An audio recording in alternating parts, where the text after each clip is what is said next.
Thank you for your patience. We're actually ready to start. Welcome to the Charleston Premieres. Yay! We have a great lineup of folks going to be presenting their best, newest, most innovative products to you today. We're going to be voting on some of these later, some Audience Choice Awards. We have 3 awards we're going to vote on later, but we got to get started because we're running late. My name is Trey Shelton. I'm the chair of the Acquisitions and Collection Services Department at the University of Florida, George A. Smathers Libraries, and that's enough about me. And next we have Phil from OpenAthens. Come on up, Phil. Is that your phone? Yes, thank you. Okay. Good afternoon. My name is Phil Leahy. I'm a Service Relationship Manager for OpenAthens. So I'm the account manager for many of the publishers that use our products and services, and also the UK National Health Service. And I'm here to talk to you about Wayfinder.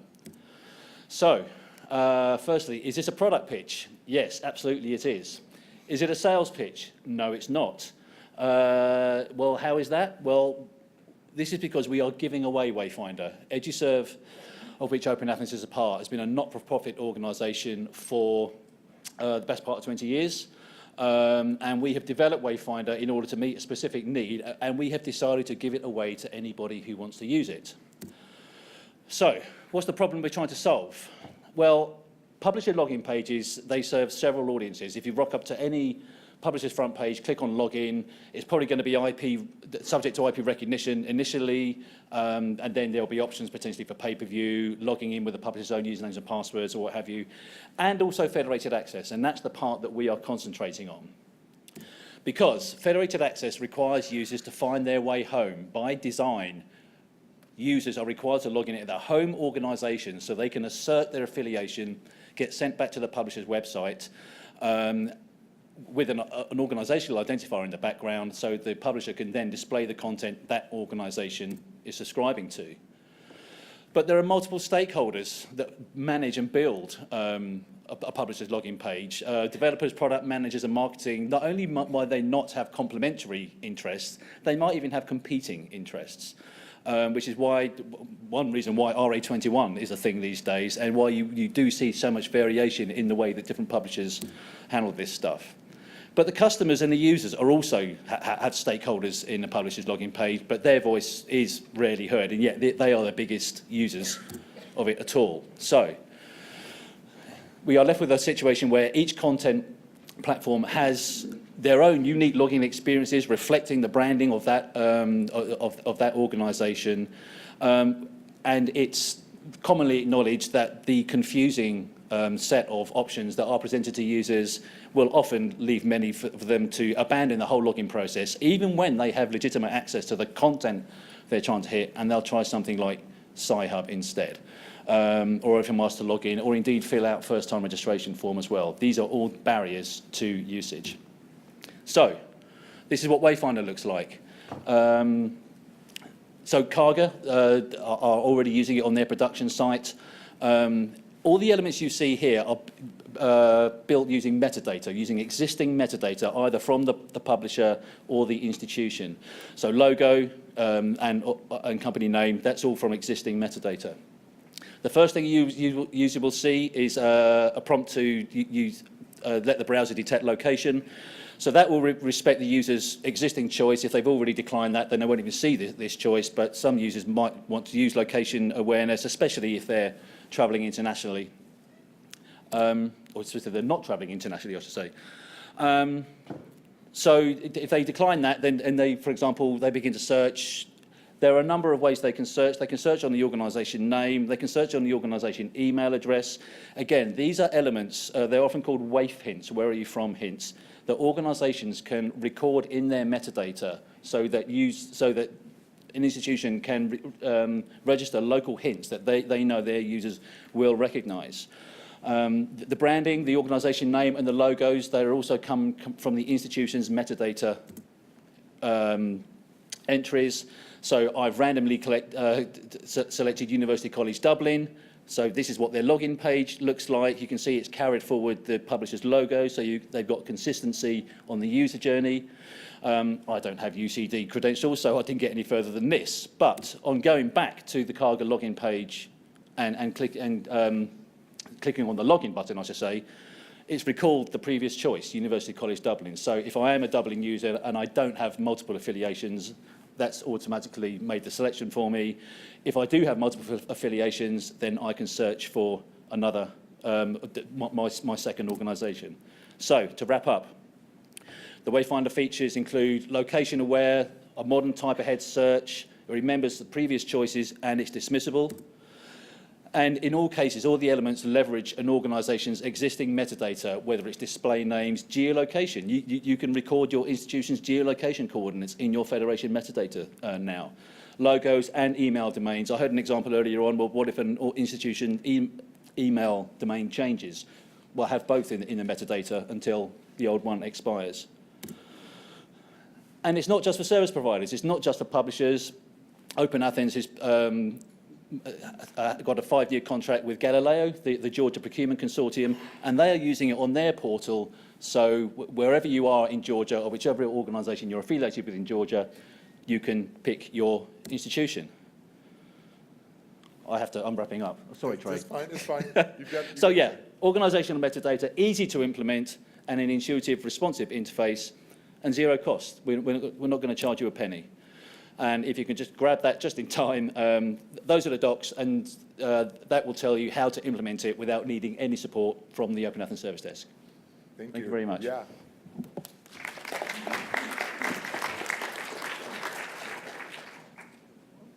Yeah, we're in order, right? I'm not involved in there. Yeah. So next we have Gwen from Wiley.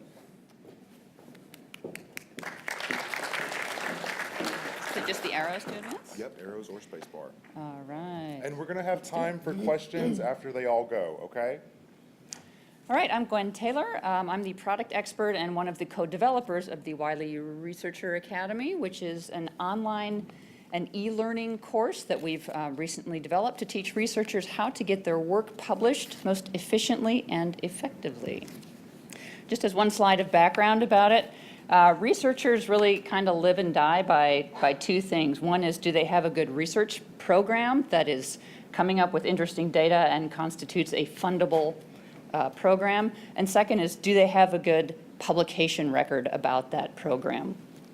People who are early on in their careers, such as grad students, postdocs, junior faculty, and also international researchers, they often struggle with this, mostly due to inexperience. And so that really, the bottom line is get that experience early on. And that's why we developed the Wiley Researcher Academy to provide the necessary knowledge about publishing your research. A couple pieces of information about the course. It's interactive. Means you have to do something on every screen of the course to make the course advance. And that just makes it a bit more fun, actually, and interesting for the learner rather than more passive forms of learning, like watching a webinar or just reading a PDF. You have to be in this course and you have to do things to make it advance along, to watch videos, I said, and it keeps you engaged. It is modular and it's self-paced, and both of those elements are to keep it very convenient for the user. Every topic is dealt with in its own module, and those take 10 to 15 minutes, that kind of thing, and it's self-paced, so you do it on your own time. There's an app that goes with it, so it's as convenient as it can be. It also, finally, is competency-based, which means it's very personalized for the learner. Each module is focused on one topic, and each module contains assessments, so it gauges your baseline knowledge ahead of the learning. Then you go through the module, and then you are tested on how much you have learned within there. So it's very individual-based. And there is grading and reporting to ensure that the user really achieves the learning goals for each of the modules. The 14 learning paths that constitute the whole content of the course are listed here. Each of these learning paths is made of 10 to 20 modules, something like that. Then the entire course is about 50 hours worth of content, although we don't expect anyone to actually take 50 hours worth of content in any short period of time. We expect people to be going to the parts that they need as they need them. Includes topics such as creating and presenting an effective poster, or giving a live slideshow of your research. There's also modules on time management, as well as how to work in a team. So there's all these topics that are in addition to how to write a paper well and how to go through the publishing process. There's these ancillary topics that are very relevant that you need to know to be a successful researcher that are also covered in here. There's even post-publication matters, number 13 there, which is really interesting because it's no longer good enough to just publish your paper. You have to go toot your horn about it and get the word out about the paper that you've published and the work that you do. In addition to the instructional content of the course, there's also a suite of reporting tools. That's for monitoring usage and performance of the user. There's a configurable dashboard where super users, or facilitators we call them, can get a quick assessment of how many people on campus are using it, how much time they're spending, what parts they're looking at, how they're doing in the testing. So that gives a quick, nice little snapshot of how people are using it on campus. This is one example of a report that you can generate. So across the top, let's say on the left, it says there's, for this group of people, let's say it's a new group of graduate students, there's 65 people, that's under the little rainbow there. And on the left, the dark blue is 14 people haven't started yet, 37 have started some work in it, and 14 have actually completed whatever the module is or the learning path that this report is about. In the box to the right of that, it says upstream and downstream average. That's the average test scores for pre-test and post-test. So you hope the post-test is higher, right? After you've gone through the learning. Yeah, let's hope so. But that shows the average scores there. And then on the right, it gives the average time spent by each person using the course. This is just one example of a report that you can generate. A nice thing you can also get from here is micro-credentialing. I'm sure a lot of you have heard of that before. Students just eat this up. Once they complete a learning path and pass the final exam, they can get a downloadable badge that they can then put on their LinkedIn profile to show competence in this skill. So really the benefits, am I done? You got a couple more seconds. Oh, a couple more seconds. So the benefits for researchers, so the biggest one really is to get published faster. If you know the reasons why manuscripts are rejected, then you can avoid those reasons by putting your manuscript both together and through the publishing process very successfully and effectively. So we're really excited to be able to offer this, and we find it is a most innovative product. just want to let you know how we feel about that. Thank you very much. So next we have Travis from CodeOcean. Great, thank you.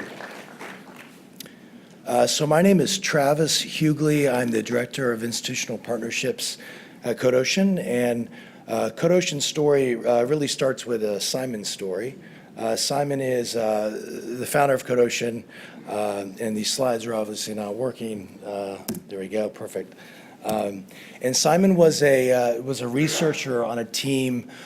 His project was funded by the European Union, and he had two tasks in his project. One was to read through hundreds of articles, trying to reproduce the results of the articles, and the other task was finding new data, applying it to algorithms to generate new outputs. So we're essentially talking about reuse. He was working with the German Space Agency, geological surveys, and he realized at the end that he'd wasted about a year's worth of time doing all of this. And so for those of you not familiar with the process that a researcher goes through to get one single piece of code behind the research up and running, this is a process. So first they have to actually find the code, and this could be a very difficult process. It could take weeks, days, months. But then the researcher must acquire the right hardware. They have to set up the right environment, import the right files, and then from this point they're installing dependency after dependency, and many researchers dub this as dependency hell, because it takes a lot of time and money. They're always installing something, and they might get to the point where they're actually looking for errors and debugging. And if they're lucky, they would actually get to a point where they're seeing the results and they can actually run the results. So our intention is to take away essentially the first 6 steps of this process for researchers. And what Simon quickly realized is this issue was not unique to his research team. There was an issue around reproducibility, and there's studies out there that suggest that not only do researchers have a difficult time reproducing the work of others, which I think is understandable, they often have a difficulty reproducing their own research, and this is across all disciplines. And there's obviously a lack of tools for sharing computational tools. When I was up here last year, I was able to talk a lot about the publisher integrations that we were a part of. And I stand before everyone this year really letting you know that we're now embedded in the publishing ecosystem, starting with submission systems. We have more publisher integrations now. We're involved with platforms and even repositories. And most recently, we're involved with, we've added a workflow for peer review that allows for the inclusion of executable code and data as part of this peer review process. So imagine someone is using CodeOcean in the peer review process to share code, okay? So let's get into it. This is the essence of the innovation. When you log on to CodeOcean, it's an open access platform, and you'll see a compute capsule. And last year, you could do 2 things with this compute capsule. You could either build upon research from capsules that have already been verified as computationally sound, which is reuse, or you could create a new compute capsule, and you could upload data files, code files, insert metadata. But now we've added a 3rd piece this year, and this is the ability for researchers to use this on a daily basis. And so we have over 10,000 users on the platform right now, over 500 published compute capsules right now. It's an open access platform. So how are researchers going to use this on a daily basis if they're not at the point of publication? We've included code and data in the same window, so this is going to facilitate as we move towards Git integration in the next 6 to 8 weeks. And we also have recently started supporting not just any open source language, but R Studio, R Shiny, Jupyter Lab, Jupyter Notebooks. So imagine this is all going on at your campuses. Everyone's using a different resource, but they're all using it in silos. So this is a platform where everybody can come in. It doesn't matter what they have on their computer. It doesn't matter what program they have. They can come in and collaborate together. Everybody is on the same playing field. And everything you see on CodeOcean is guaranteed to run today, tomorrow. It's not a graveyard for code. So at the core, we are a computational reproducibility platform.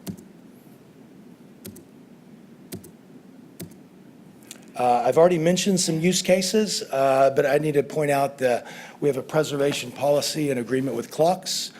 We also back up Amazon Glacier, AWS S3. But the scholarly record is evolving, so many of you are thinking, okay, I'm in an institution, I'm in a library. What does this mean for me? And we're forging partnerships with forward-thinking entities such as Harvard's Dataverse. We're committed to creating more use cases and creating a more powerful computational workbench. And we're really trying to offer now visibility to libraries and institutions on what is actually going on at your institution with research. And if you're tired of research walking away with a researcher, please come up to me and find me, and I would love to talk with you about how we are partnering. So thank you. So next up, we have Dionti from the HistoryMakers. Good afternoon, everyone. My name is Dionti Davis. I'm the special assistant at the HistoryMakers, and we are the nation's largest African-American video oral history archive. Now, the question that we were looking to ask and to get at the gap that we were looking to fill was how can we document, preserve, and make widely accessible the untold stories and the 20th century history of the African-American community? Now, this is an important gap because before the HistoryMakers was founded, the only other large-scale methodic attempt to capture this history in the first voice was the WPA slave narratives of the 1930s. So that's the entire 20th century that has not been documented in a methodic way. But now, thanks to us, we have joined those stories of the enslaved with those of their descendants at the Library of Congress, which became our permanent repository in 2014. But what is that? That doesn't matter if that content is not accessible. So we concentrated on making the HistoryMakers digital archive, which combines the state-of-the-art technology with oral history. We have HD quality video, keyword and faceted searching, full metadata-rich transcripts, and the platform itself is mobile device friendly. Now, in terms of the content itself, the content is split up into 15 different distinct subject categories that you see there, along with some of the exemplars of these categories, as well as the subjects that you see on the right. It covers pretty much everything. We do what are called life oral history. So we take a person from their earliest memory or their family history as far back as they know it, all the way to the present. So everything kind of gets covered in these interviews, and they average about 3 to 4 hours in length. The family memories in the collection go back to the 1700s, and the range of the ages of the HistoryMakers range as well. Our youngest was 28 at the time of interview, and our oldest was 109. We've got about 10,000 hours of content, and you can see on the right the gender breakdown as well, which I'll add we are trying to balance out as we move forward. In terms of some of the way that this content is being used, in the K through 12 space, we've seen it used to teach vocabulary and context. So looking at complex ideas like African American identity or the political machine, and having students go into the archive and actually contextually pull those things out. Also in the K through 12 space, it's been used in competitions like the National History Fair, where about 4 7th grade students from Chicago actually placed nationally by using our content in a project on redlining. In the higher ed space, we've even had the content used by a project at Brandeis University to look at the lack of diversity in the field of the classics. They went into our interviews to see if there were markers on why maybe African Americans are not going into the field, and did many conference presentations there. And also in theater, there's a class that's looking at modern plays, classical plays, through the lens of race, gender, and class, and using our interviews of some of our Broadway standouts like Lloyd Richards and Billy Allen to see how they dealt with those issues in their careers. And lastly, in the digital humanities, Yale University's Digital Humanities Lab actually created a topic modeling project using machine algorithms to surface themes that we might not be able to find or might not think about in some of these interviews as well. Now, how does it work? That's the most important thing. So this is the home page of the digital archive. You'll see there that we have the HistoryMakers that are born this day, just as a hook to get you into the content, as well as featured mixtapes, which are actually curated playlists of some of the clips from the interviews. On the right, you'll see we have 148,000 stories, which I'll show you in a moment, from 2691 interviews available now. In terms of functionality, it works just like a Google search, but you can actually toggle whether you're searching the transcript itself or the titles of the segments that you'll see in a moment. So if I were to type in Charleston, as it's doing now, you'll see we have 800 results here. And these are the story segments I mentioned. You have there short clips from the interviews, which I said were 3 to 4 hours in length. We do not edit anything out of the interview. We simply portion it out to make it more digestible for you. But each one of these can be added to a playlist if you click that plus button. They've given a title so that you know what's being discussed, and a time length as well. And you can even filter these results to narrow your results by category, by gender, by decade of birth, or by job type, which is really kind of industry terms as well. Now, if I actually want to click into one of these videos to see what's going on here, this is a video page, an example. You have the video on the left and the full transcript of that clip on the right. And as you can see, the highlighting is following along as the video plays. You'll also notice that our search term, Charleston, is bolded in the text, and that blue bar under the video actually represents where it occurs in the video, so you can skip forwards and backwards to those matches. We also try to insert as much metadata as possible as well, so people, places, and organizations are standardized across the collection. You get a short description on the HistoryMaker as well as a citation, and you can add these clips to the playlist from this page as well. And you see those populate down at the bottom for you and follow you along as you do other searches. Now, if I really liked this interview, I could actually click under the video there to see the entire interview laid out in order for you. You see she's got 57 stories in her interview.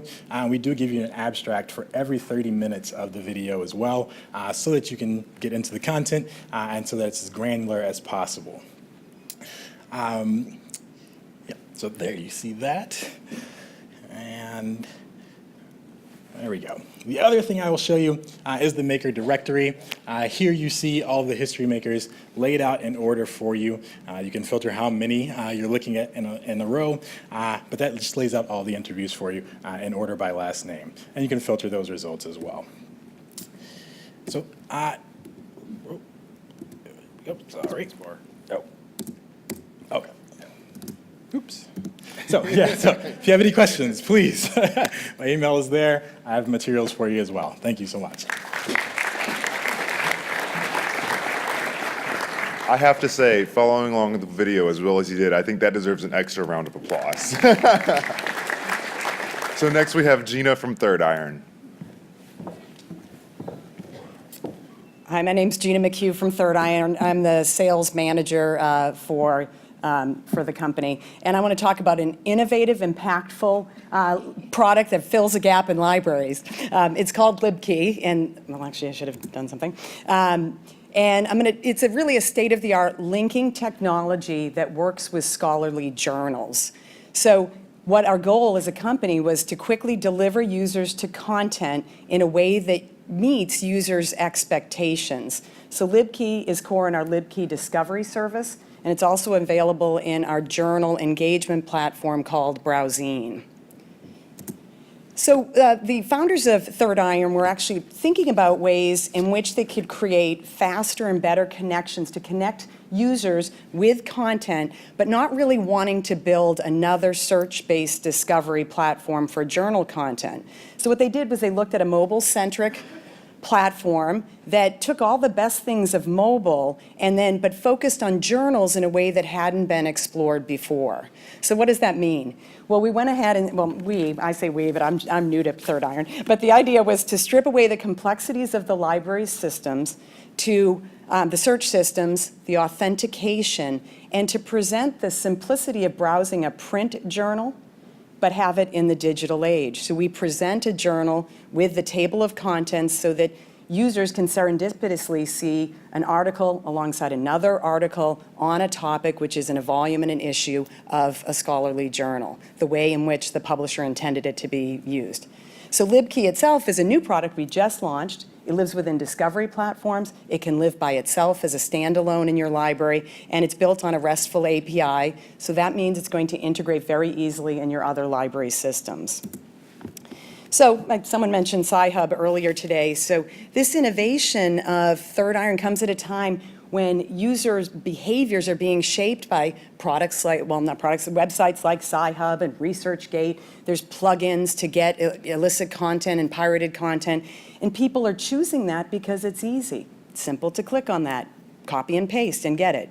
But in 2016, which I find fascinating, there was an article written in AAAS Science that said that most of the users going to sites like Sci-Hub otherwise have access to that particular content, and they're doing it just because it's one click. So we wanted to sit in that space of how do we assist with that.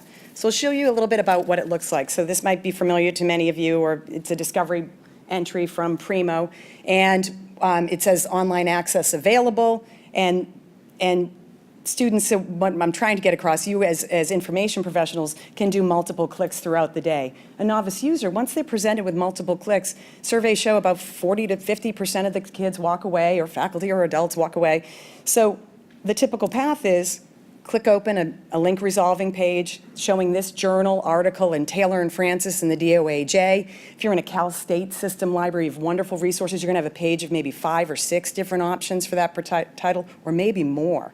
So when the student makes a choice, they choose Taylor and Francis. It's nice. It has the PDF. That's the little square in green that you see there. Then they're going to have another click. Do you want an interactive PDF or a regular PDF?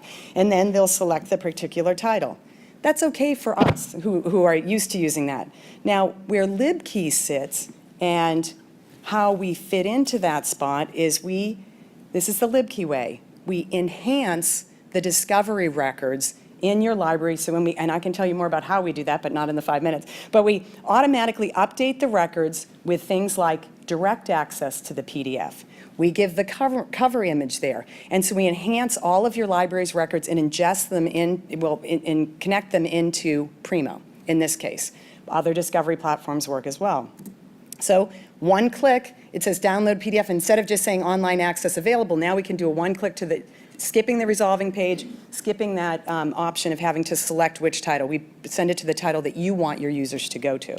Then the next is opening up Browsine itself with the ability to see the volume, the issue, the table of contents. So that's kind of the magic of Browsine and having that look and feel like in the periodical reading room where you're opening a scholarly journal and getting that serendipitous research.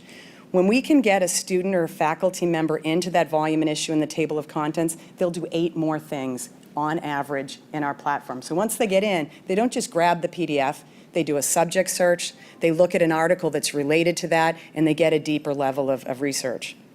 Now, the setup for this is maintenance-free practically.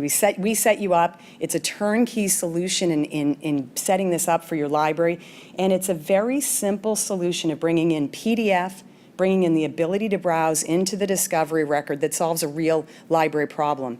And the big problem of getting your users to your content in the places that you want them to be using it and not choosing sites that will bring them a preprint or not the article of record.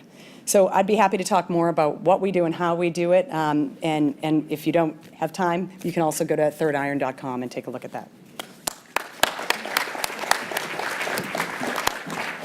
Next, we have David from EBSCO. All right, I'm David Podboy. I'm Principal Library Services Engineer at EBSCO. And this afternoon, I'm going to be talking about HoldingsIQ, introducing EBSCO knowledge services. But before I get into that, I want to talk with you about some of the challenges that the libraries I worked at faced with managing their holdings and information about their holdings, like license, usage statistics. And I'm not expecting any of this to be surprising to any of you in the room. Nothing shocking here. I imagine most of you have similar challenges in your libraries. So in the libraries that I worked in, we managed our holdings information in a variety of different places. So in our ILS, acquisitions, ILL, reserves, in our discovery and linking system. So we managed our holdings information in our discovery system, in our link resolver. And then we also, again, managed our holdings information in our electronic resource management tools. And this was probably a couple of different systems. So one for our counter and other stats, another for our cost and license information. So the problem with this is that we were pulling data from a variety of different vendors and platforms. It's a manual process to upload it into various applications that we're using. So what does this look like? Download a spreadsheet from one place, make a change on that spreadsheet, upload it somewhere else, download it again after we make changes. I see some heads nodding, so it sounds familiar to some of you. So it's manual process, so it takes staff time. Because humans are doing it, we're open to making mistakes, we're duplicating efforts. And because it took a lot of time, we didn't often update that information as often as we would like to or should have. So we start looking in one system and comparing it to data in the other, and now the data doesn't match because we haven't updated them at the same time. So this is where EBSCO Knowledge Services comes into play, and HoldingsIQ is the first service in a series of services that we're releasing to help libraries manage this holdings information in the different applications that they use. So HoldingsIQ, as the name implies, is focused on the holdings piece of this. It connects to the EBSCO Global Knowledge Base to pull in information about vendors, packages, and titles. So for example, I can use HoldingsIQ to connect my ERM tool to the EBSCO Global Knowledge Base, pull in information about packages, vendors, make changes to what I select. HoldingsIQ supports bidirectional automated updates of that holdings data. So now those changes in my ERM can go back to the EBSCO Global Knowledge Base.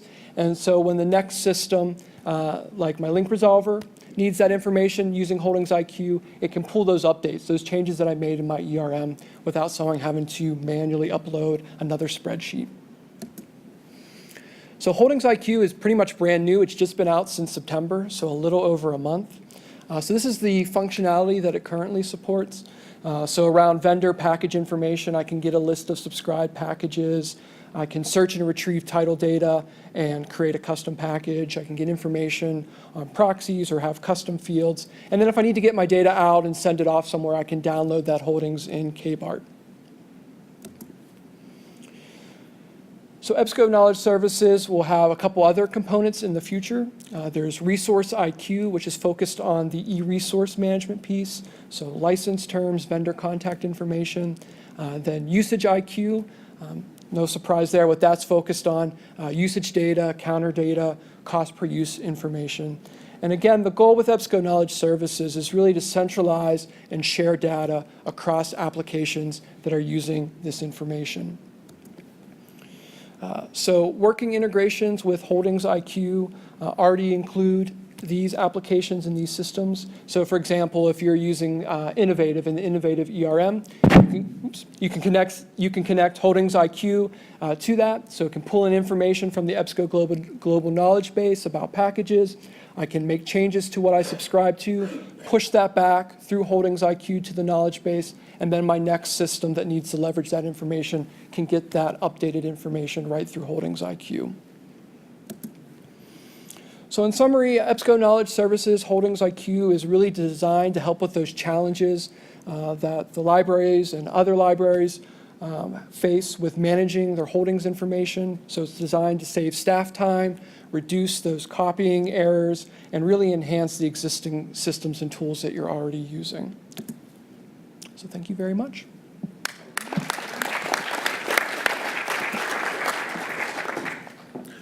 Next, we have Nikhil from Elsevier.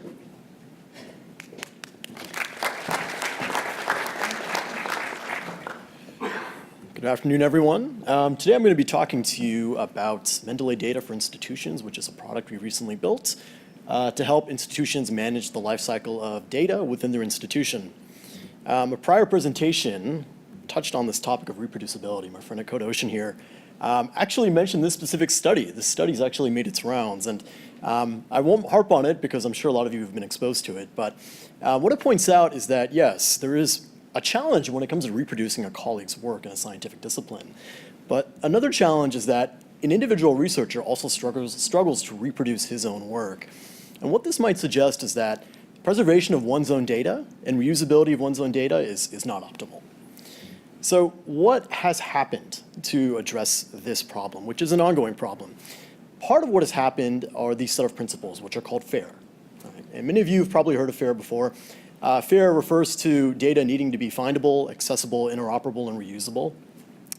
Data management products which are coming to market today embody these principles, but there are many different ways I think that these principles can manifest themselves into product features. So at Elsevier, we took an approach that is not just intended to ensure that researchers stay compliant or promote compliance, but also to make it in a way which is efficient for researchers to use. And this slide right here, what it is showing you is that this isn't just the stick. You're not telling people to publish or don't publish your data sets because you're asking for it. What we've also found is that researchers who tend to publish with their data sets actually have some improved outcomes. So what this slide is showing is that in the state of Pennsylvania, for example, if we were to aggregate all their publications with data sets on average appear in journals that are ranked in top 10 journal percentiles more often, and as articles tend to get cited in top 10 percentiles more often. And that's actually the green circle that you see, and the orange or the red circle that you see are publications without data sets. So the takeaway here is that for researchers, there is a benefit to provide their data, right? So how do you actually go about building a product for research data management? So what I actually spoke about before was the data that needs to go into the publication. But really, the data lifecycle comprises raw data. Data you can get from an instrument, data which can be measured during an experiment, and then anything you do to process that data.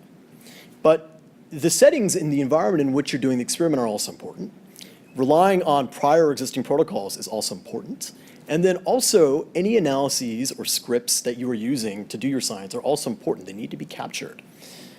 So what I just showed you before is what we refer to as the lab data. This is data that is actually at the point of experiment or that you're generating on your own. But in addition to lab data, there are actually two other data lifecycles. And the other data lifecycle is open data. So data you can find using any data search engine. And there are many of them out there. You heard Dataverse being mentioned before. You heard Zenodo being mentioned before. Google Dataset is now a search engine. We have our own. This data is pretty easy to find, and there are a multitude of services for it. But another really important layer or lifecycle is the institutional data lifecycle. And so I like to refer to this as the flow of data within the institution and being able to track that.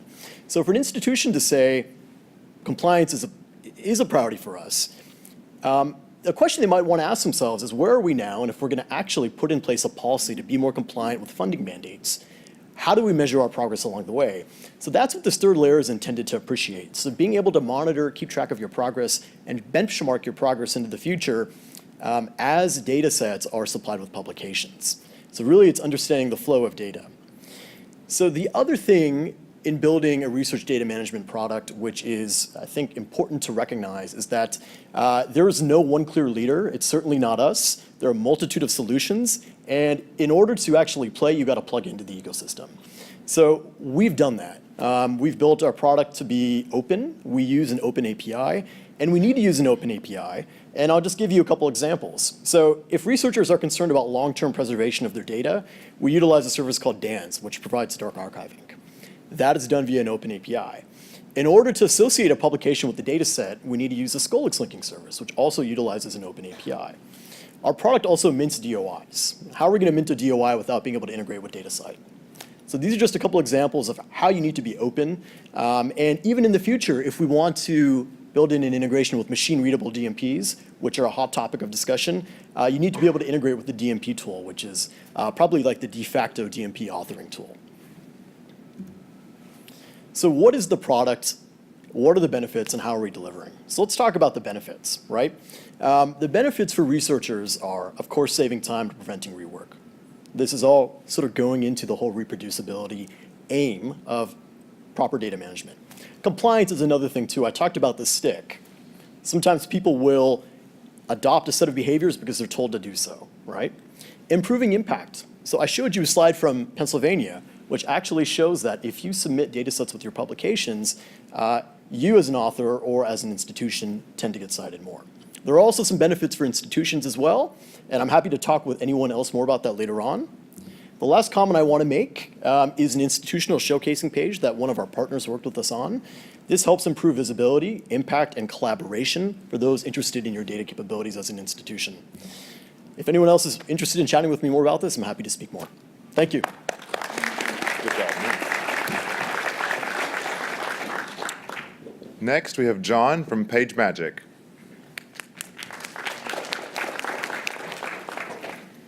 Good afternoon, everyone. I'm Jon White. I'm from Pagemajik. We're an AI-based solutions provider. We embed machine learning in the publishing workflow and create greater efficiency and cost saving. We're about a year old. We're HQ'd in Singapore, and we do all our development in Chennai, India. So what's in the name? It was Arthur C. Clarke who said that any sufficiently advanced technology is indistinguishable from magic. And we believe that we have a very advanced technology. In terms of trends, what made us develop our product, we saw that library, book, and journal budgets have decreased. There's huge volumes of open access content, and the big question of how to measure quality and manage discovery raised its ugly head. Universities are producing huge amounts of unstructured, valuable content held on servers. We call these the new university presses. So library-led publishing initiatives are on the increase. In 2013, a survey by the AAUP, 65% of respondents say that library publishing programs are an increasingly important service. 62% agree that publishing should be part of a library's mission. So increasingly, libraries are publishing conference proceedings, journals, or monographs, or working with existing university presses. The challenges that we saw for those publishers and new university presses. Small operating budgets, lack of human resource, juggling of multiple responsibilities, and of course content discovery. A difficult and time-consuming process, putting big strains on already stretched budgets. So we introduced machine learning into the workflow. Machine learning takes on repetitive, time-consuming, expensive manual tasks. Library and new university publishers can free up around 40% of time and costs spent on manual editorial and production tasks. It allows staff to focus instead on higher level work, such as judgment calls and creativity, and automatic metadata tagging makes discovery simpler. Automatic analysis of content type and subject is also something that we do. So everything's based around a content management system. We've built in a BPMN 2.0 workflow engine, which means it's fully configurable, and you can go in from an authoring angle, a structuring angle, a typesetting angle, a proofing angle. The core modules are situated at the 4 key stages of the publishing process, enabling every member of the team to work cohesively throughout using an integrated and configurable workflow engine. It's specifically tailored to the needs of publishers and content creators. We're not technologists who are trying to work out publishing. We've all worked in publishing since the early 90s, and we're bringing that knowledge now to technology. By bringing together the work of authors and designers on one intuitive platform, Pagemajik streamlines the publishing process and enables effortless collaboration. The fully automated CMS and workflow embedded machine learning for both books and journals speeds up everything. Everything's based around clean and very easy to use and intuitive dashboards with user controls and access controls. A person will only see the products that they're actually working on, and there's a task list, a calendar, and everything, as I said, is driven by the workflow engine. So it's an all-purpose repository for your publishing files, a product suite that structures documents, it validates assets using machine learning and AI, it can make images completely perfect from nothing and also uniform, and it automates page production. We can take a raw Word document from completely unstructured through to galley proofs in about 5 or 6 minutes without any human intervention. So it simplifies proof marking and it creates EPUBs instantly with inbuilt version control. That shouldn't be there. This is the double. Keep going.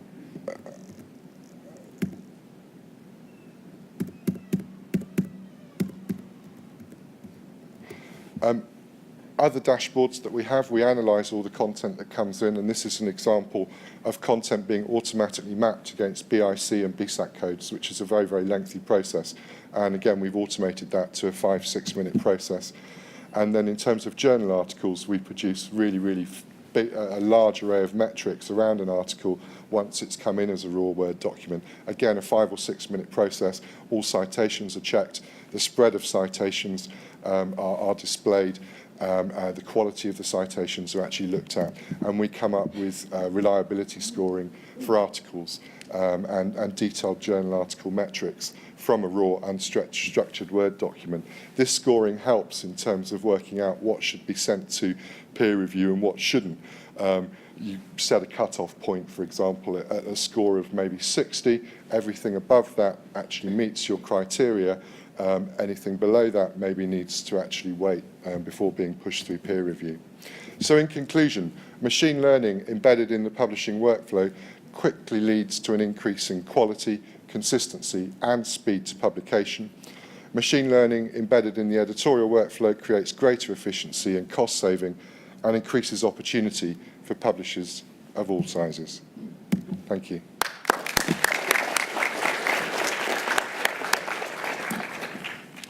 So, do we have any burning questions before we vote? We have just a few minutes for questions. Seeing no one dashing to the microphone. So we're going to use poll everywhere, just like we always do. If you don't know how this works, it's kind of like American Idol, I hear. You're going to text SCONF to the number 22333. So 22333 is the phone number you are texting. and CHSCONF is the text message you're sending. This allows you to join the poll everywhere. And I would kindly ask our lovely presenters to not vote. So I'm going to give you just a few seconds to take time to text that and get connected. Shouldn't take too terribly long. Aha. Wow, people are on it. Okay, so the first question is, what is your most favorite tourist activity in Charleston? Do you like shopping at the city market, walking along the Battery, or going to do ghost tours? Those were just 3 random things I could think of quickly one day. So there are lots of other great things to do in the city. But so this is the pre-test. There's no post-test. And it seems like, as you can see, scores are still coming in. We'll give it just another couple seconds because we're short on time. But it looks like the Battery won out, right?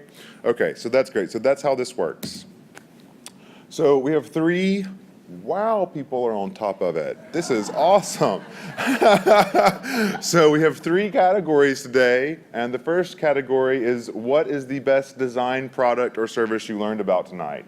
Best design. So just so you know, the other categories are most impactful and most innovative. So this is best design. And I mean, I'll give it another couple seconds, but it seems like a clear winner to me. Come on up, guys.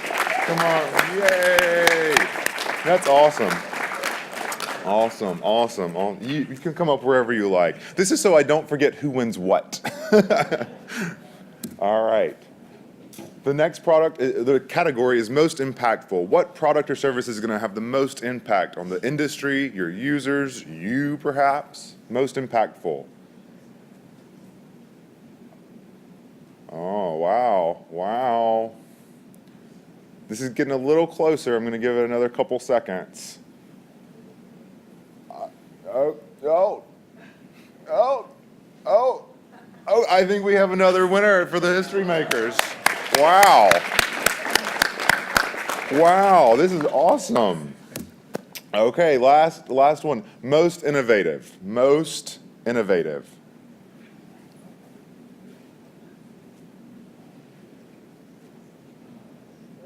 Wow, okay.